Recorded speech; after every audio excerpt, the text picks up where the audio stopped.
अगर उत्तर प्रदेश की राजनीति की नब्ज पकड़नी है तो सरोजनी नगर को समझना बहुत जरूरी है।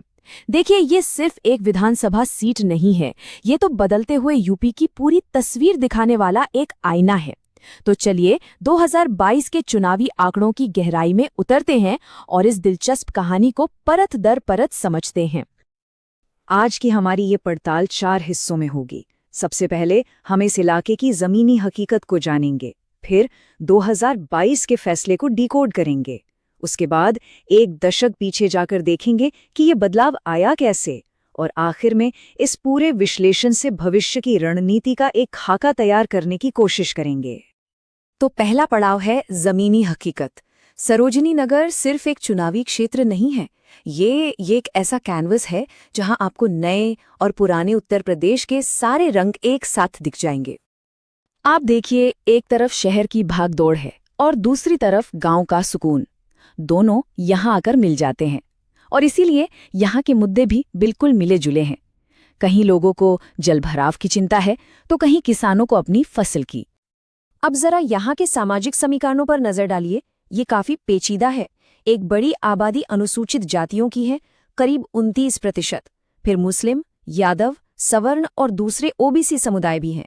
मतलब साफ है, यहाँ किसी भी पार्टी के लिए सोशल इंजीनियरिंग के बिना जीतना नामुमकिन सा है। तो ये थी जमीन की हकीकत और समाज का ताना बाना। अब सवाल यह है कि 2022 के चुनाव में इन सब ने मिलकर क्या फैसला सुनाया। आइए देखते हैं। सबसे पहले तो ये देखिए, ये एक बहुत बड़ा और राजनीतिक रूप से बहुत महत्वपूर्ण निर्वाचन क्षेत्र है। 5.5 लाख से ज्यादा रजिस्टर्ड वोटर्स हैं यहाँ। और जब नतीजे आए तो तस्वीर बिल्कुल साफ थी, कोई कंफ्यूजन नहीं। भारतीय जनता पार्टी को लगभग आधे वोट मिले, करीब 49%। समाजवादी पार्टी दूसरे नंबर पर रही और बीएसपी का वोट शेयर करीब 10% पे सिमट गया। लेकिन असली कहानी सिर्फ जीत की नहीं है, असली कहानी है जीत के अंतर की। 56,000 से ज्यादा वोटों का मार्जिन, ये एक बहुत बड़ा आंकड़ा है। ये दिखाता है कि समर्थन एक तरफा मजबूती से एकजुट हुआ था।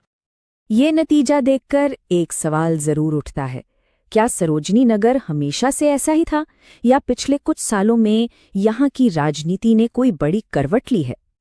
इस सवाल का जवाब हमें पिछले 10-12 सालों के चुनावी इतिहास में मिलता है और यकीन मानिए, ये कहानी बहुत ही दिलचस्प है। ये टाइमलाइन देखिए, साफ पता चलता है कि सरोजनी नगर कभी किसी एक पार्टी का गढ़ नहीं रहा। यहाँ की जनता ने सबको परखा है। 2007 में बीएसपी जीती, 2012 में सपा और फिर 2017 और 2022 में लगातार 2 बार बीजेपी। लेकिन असली कहानी इन आंकड़ों के उतार चढ़ाव में छिपी है। जरा सोचिए, एक दशक के अंदर बीजेपी का वोट शेयर 12% से बढ़कर 49% हो गया। वहीं दूसरी तरफ बीएसपी, जो कभी यहां 37% वोट लेकर जीतती थी, वो महज 10% पर सिमट गई। इसी एक बदलाव ने यहाँ का पूरा राजनीतिक गणित ही बदल कर रख दिया। तो ये हुआ कैसे? इसके पीछे कई बड़े कारण थे। पहला, बीजेपी ने शहरी और सवर्ण वोटरों को अपने साथ मजबूती से जोड़ा। दूसरा, बीएसपी का जो कोर दलित वोट बैंक था वो बिखर गया। और तीसरा, समाजवादी पार्टी अपने पारंपरिक यादव मुस्लिम वोट बेस से आगे ज्यादा वोट नहीं जोड़ पाई। साथ ही वोटिंग प्रतिशत का बढ़ना भी एक अहम फैक्टर रहा। अब इस नई राजनीतिक हकीकत में विपक्ष के लिए और खास तौर पर समाजवादी पार्टी के लिए वापसी का रास्ता क्या हो सकता है? चलिए एक संभावित रणनीति की रूपरेखा देखते हैं। देखिए, रणनीति का जो मूल सिद्धांत है वो ये है कि अब सिर्फ पहचान की राजनीति के भरोसे नहीं रहा जा सकता। असली चुनौती उन लोगों को फिर से जोड़ने की है जो अलग थलग महसूस कर रहे हैं, और उन्हें जोड़ना होगा जमीनी मुद्दों के आधार पर। अगर हम एक स्वॉट एनालिसिस करें तो तस्वीर साफ होती है। सबसे बड़ा अवसर है बीएसपी के बिखरते वोट्स, जिन्हें अपनी तरफ लाया जा सकता है। लेकिन सबसे बड़ा खतरा है सत्ताधारी बीजेपी की मजबूत संगठनात्मक मशीनरी, जिससे पार पाना आसान नहीं है। तो वापसी का रास्ता इन 4 मजबूत स्तंभों पर टिका है। पहला, संगठन को बूथ स्तर से दोबारा जिंदा करना। दूसरा, स्थानीय मुद्दों पर एक नई और असरदार कहानी कहना। तीसरा, नए सामाजिक गठबंधन बनाना। और चौथा, आज के डिजिटल जमाने के कम्युनिकेशन टूल्स का सही इस्तेमाल करना। अंत में हमें ये समझना होगा कि सरोजिनी नगर की कहानी सिर्फ एक सीट तक सीमित नहीं है। ये हमें एक बड़ा ट्रेंड दिखा रही है, एक तीसरी राजनीतिक शक्ति का कमजोर होना और बेहद स्थानीय मुद्दों का चुनाव के केंद्र में आना।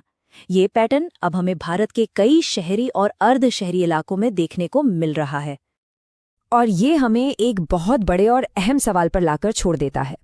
आज के दौर में जब राजनीति इतनी राष्ट्रीय हो गई है, जब बड़े बड़े नैरेटिव सेट किए जाते हैं, तो क्या ऐसे में किसी मोहल्ले की टूटी सड़क या जाम नाली जैसे मुद्दे वाकई में चुनावी हवा का रुख मोड़ सकते हैं? इस पर सोचिएगा जरूर।